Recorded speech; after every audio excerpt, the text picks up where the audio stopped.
అసలు మీ లైఫ్లో ఏమవుదాం అనుకున్నారు మీరు? ఏమవుదాం అనుకుని ఏమయ్యారు? అసలు ఏమవుతారు? నేను యాక్చువల్లీ ఇండస్ట్రీలో యాక్టింగ్ చేద్దామని నా చిన్నప్పటి నుంచి కోరిక. మా అమ్మ కోరిక, నా కోరిక అదే ఉండేది. కానీ దాని తర్వాత ఇండస్ట్రీలో కొన్ని అంటే అవుతాయి, ఇంకా అందరూ వచ్చిన వెంటనే నేను నీకు స్టోరీ రాశాను, నువ్వు హీరోయిన్ అయిపోను ఎవడీయుడు ఫస్ట్ అది. దాని తర్వాత ఇంకా అవన్నీ ట్రైస్ చేసి చేసి చేసి ఫినాన్షియల్ ఇష్యూస్ ఎక్కువైపోయేసరికి ఐ స్టార్టెడ్ డూయింగ్ సంథింగ్. అంటే నాకు అప్పుడు డాన్స్ నా చేతిలో ఉండే.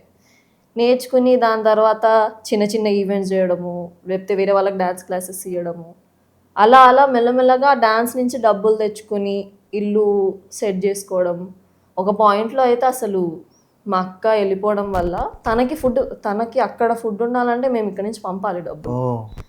దానికి తనకి పంపాలి. ఇప్పుడు థింక్ మన కరెన్సీలో 50,000 పంపితే తనకు 14,000 అవుద్ది.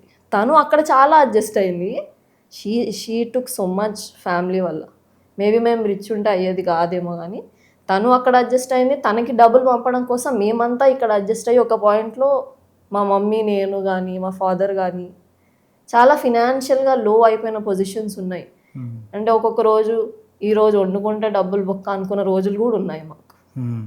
ఆ పొజిషన్లో నుంచి ఇక్కడి వరకు రావడం is the biggest thing I can say. ఇంకా ఆడపిల్ల నేను ఈ వరకు తెచ్చానంటే దీనికన్నా నాకు పెద్దగా అదేం లేదు. ఇప్పుడు ఏదో అయిపోయి అవ్వాలి అన్న సెన్స్ అప్పుడు ఉండదు. ఇంకా ఫ్యామిలీ డూ ఆర్ డై సిచ్యువేషన్లో ఉన్నప్పుడు మనం ఏదో చేసి ఇంట్లోకి డబ్బులు తేవాలన్న సిచ్యువేషన్లో నేను డ్యాన్స్ కానీ ఇవన్నీ చేయడం వల్ల ఎక్కడో కొంతమందికి చీప్ అయిపోవడం జరిగింది.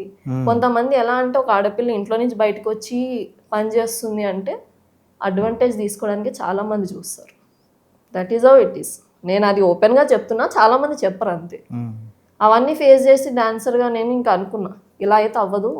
మనకంటూ ఒక బ్యాక్గ్రౌండ్ ఉండాలి, మనకంటూ కొన్ని స్ట్రెంగ్త్స్ ఉండాలి. వేరే వాడు వచ్చి ఇది ఎందుకు చేస్తున్నావు, నువ్వు నీకేముందని చేస్తున్నావు అని అడగొద్దు. దానికి ఏం చేయాలి, మనం ఒక దాంట్లో నేర్చుకొని నాలెడ్జ్ పెంచుకుంటే వేరే వాడు వచ్చి మనల్ని అడగడు, వాడికి మన అవసరం పడుతుంది. ఆ టాపిక్లో నేను ఫిట్నెస్ గురించి నేర్చుకోవడం కానీ, ఫిట్నెస్లో కూడా అయ్యాయి. ఏంటంటే ఒక ఫీమేల్ ట్రైనర్, నేను చిన్న ఏజ్ అప్పుడు స్టార్ట్ చేసినప్పుడు 1918లో నేను జాబ్ స్టార్ట్ చేశాను. ఓకే. అప్పుడు ఈ చిన్నపిల్ల ఏం నేర్పిస్తుంది మనకి అని అదొకటి ఉంటుంది.